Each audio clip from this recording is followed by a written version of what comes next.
देवता भी तरसते हैं जिस चरित्र को सुनने के लिए।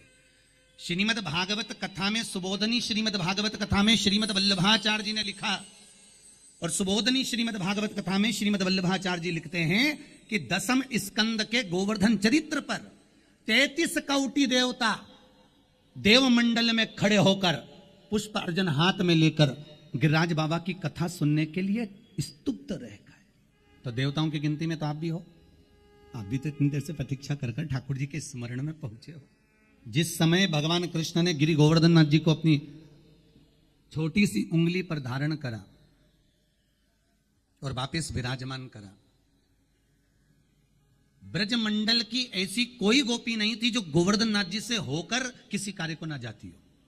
अगर वो मथुरा भी जा रही है तो पहले गोवर्धन होके हुए जाएगी, अगर वो कहीं पर भी जा रही है तो पहले गिरिराज जी होते हुए, गोवर्धन नाथ जी होते हुए, गिरिराज बाबा का स्मरण करते करते, गिरिराज स्मरण की ओर बढ़ते बढ़ते फिर अपने कार्य को जाती है। प्रत्येक गोपी का यही क्रम है, प्रत्येक गोपी।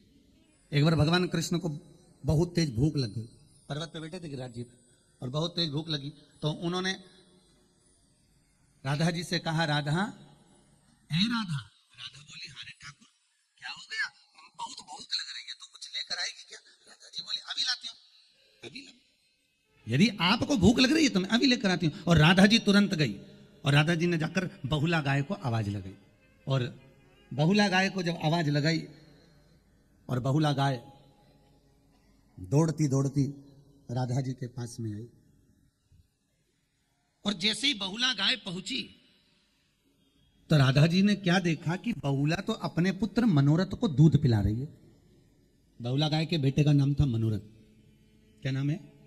मनोरथ। और हमारे पुष्टि मार्ग में वैष्णव संप्रदाय के अंतर्गत, चाहे आप रामानुज संप्रदाय से जुड़े हो, चाहे आप पुष्टि मार्ग से जुड़े हुए हो, चाहे किसी भी पंथ से जुड़े हुए हो, मंदिर में अगर कोई उत्सव कराते हैं तो पूछते हैं आज कौन मनोरथी है, आज का मनोरथ कौन करा रहा है, आज मनोरथी कौन है। यजमान नहीं बोला जाता, मनोरथी बोला जाता है। आज मनोरथी कौन है? मनोरथी का मतलब है कि बहुला गाय का दूध दोहने वाला, बहुला गाय का स्तनपान करने वाला, जो सुख को रसपान करे, ऐसा पुत्र कौन पैदा हो गया। और बहुला गाय का एक ही पुत्र था, वो मनोरथ था। इसलिए आपको मनोरथी कहा जाता है, क्योंकि आप सुख को पी रहे हो, आप सुख का आनंद ले रहे हो, आप सुख को धारण कर रहे हो। तो राधा जी ने बहुला को देखा तो बहुला तो अपने पुत्र मनोरथ को दूध पिला रही थी। अब मनोरथ को दूध पिला रही बहुला, इतने में तुरंत राधा जी ने बहुला से विनती करी, बहुला मेरे ठाकुर को भूख लगी है। बहुला ने मनोरथ को पीछे हटाया और पीछे हटाकर दूध बाटकी में भरकर राधा जी लेकर चली, और दूध ले जाते ले जाते ले जाते ले जाते बीच मार्ग में राधा जी, आप लोग कभी गए हो, गोवर्धन परिक्रमा करी होगी तो मानसी गंगा पड़ती है, ठीक है। अब यहाँ पर भी परिक्रमा करोगे तो उसमें मानसी गंगा बनी हुई है। मानसी गंगा का महत्व ही यहीं पर है कि बहुला गाय के दूध को लेकर राधा जी जब चली, और चलते चलते राधा जी के मन में भाव प्रकट हुआ कि मुझे भी प्यास लगी है, तो राधा जी ने बहुला गाय के दूध को रखकर हाथ में वहीं पर जल का पान किया। वो मानसी गंगा आज भी निर्मित है, जो मन से निश्चितता से उसको निर्मित किया गया, प्रकट किया, और दूध ले जाकर ठाकुर जी को दिया। ठाकुर जी ने उस दूध का पान किया, और दूध का पान कर कर ठाकुर जी ने उस जगह पर उस दूध को शिला पर भी आनंद से समर्पित किया। आज भी वो शिला गिरिराज जी में विराजती है, संतान शिला। कौन सी शिला है? संतान शिला। जिस व्यक्ति को 20-20 साल तक औलाद नहीं हो, संतान नहीं हो, पुत्र नहीं हो, पुत्रियां नहीं हो, बच्चे नहीं हो, डॉक्टर कहे कि टेस्ट भी करवाइए, उससे पहले भागवत अपना चरित्र वर्णन करती है कि एक बार गोवर्धन नाथ जी की शरण में जरूर जाइए, वो खाली नहीं भेजेगा, ये पक्का। गिरिराज बाबा की शरण में जाओ और संतान शिला पर जाइए। संतान शिला, गिरिराज जी में एक शिला ऐसी है जिस शिला के ऊपर जल चढ़ाया जाता है तो जल चढ़ाकर उसमें से दूध निकलता है। जिस शिला पर मेरे ठाकुर जी ने बहुला गाय का दूध छोड़ा था, बहुला गाय का दूध, अभी अपन आगे कथा में सुनेंगे ये शिला कहां पर विराजती। आज भी वहां पर जल चढ़ाते हैं तो दूध निकलता है, उस दूध को पिला दीजिए, 3 महीने के अंदर गर्भ ठहर जाता है महाराज। 3 माह के अंदर बहुला गाय का द्वारा निर्मित वो दूध ठाकुर ने उस शिला पर समर्पित कर, उसको संतान शिला कर। तो गोवर्धन नाथ जी का चरित्र आप सुनने के लिए बैठे हो, गिरिराज बाबा की कथा अगर आप सुनने के लिए बैठे हो, तो स्वयं 10वें स्कंद में गिरिराज चरित्र का जो वर्णन किया गया, 33 कौटि देवता, आकाश मंडल में खड़े होकर गिरिराज बाबा के सुंदर स्वरूप का दर्शन करते हैं।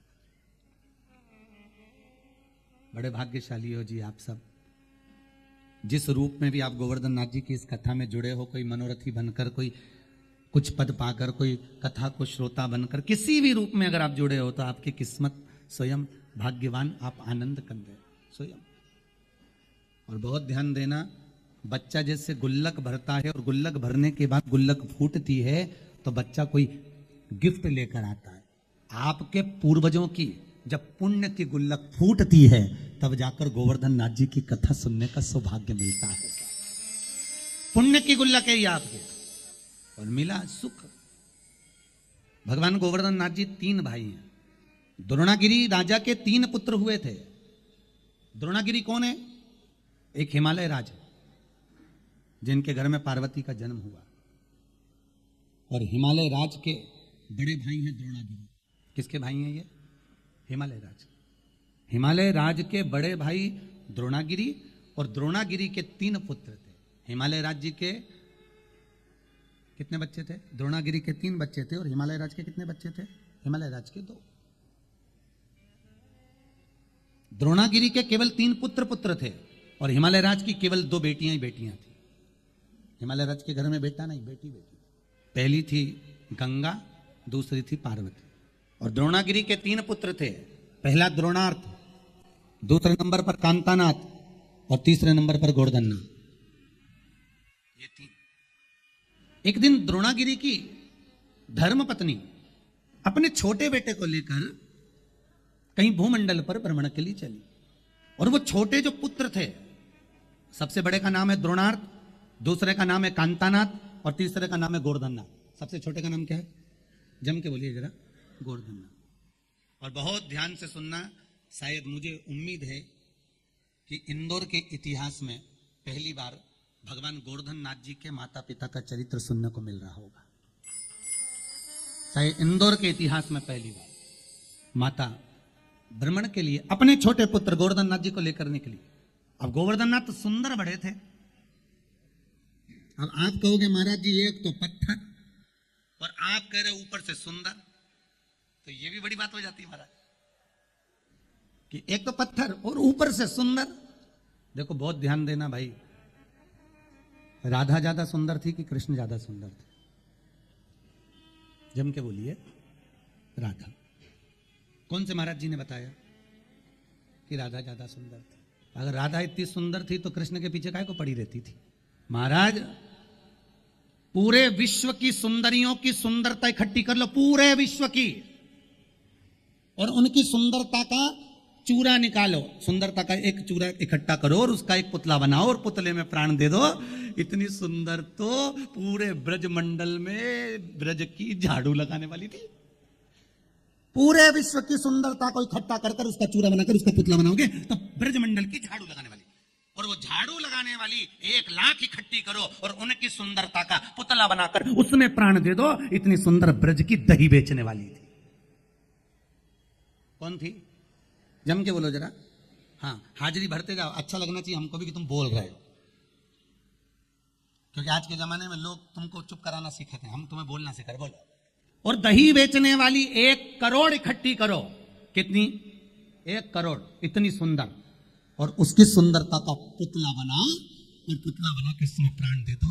इतनी सुंदर भगवान कृष्ण की मैया थी 55 साल की। कितने साल की? यशोदा जी कितने साल की थी जब लाला भैया? तो 55 वर्ष। नंद बाबा 60 के थे। 55 वर्ष की आयु में। इसलिए आज भी लोग कहते हैं ओल्ड इज गोल्ड। आज भी सास और बहू में सबसे ज्यादा सुंदर कौन रहती है? अरे बोलो तो जम के। सास। बहू 2 घंटे में पार्लर में तैयार होकर आती है, और बूढ़ी डोकरी के देखना यूं ही ऊंचा ऊंचा बाहे पे कंगा फेर फुरा के करके और काजल माजल लगा के और पटली मटली डाल डुला के अब बच जाए, और जैसे ही कमरे से डोकरी बाहर निकले ना, बहू का तो जिगड़ा बैठ जाए डोकरी के। तो देख क्या गजब लग रहा है। इतनी तो छोरी बहू ये सुंदर नहीं दिखे जितने डोकरी दिखे। बस अंतर इतना है, क्रीम की चमक 15 दिन तक रहती है। क्रीम की चमक केवल आपकी जवानी तक रहती है, पर अच्छे कर्म की चमक जिंदगी भर तक रहती है साहब। अच्छे कर्म कीजिए।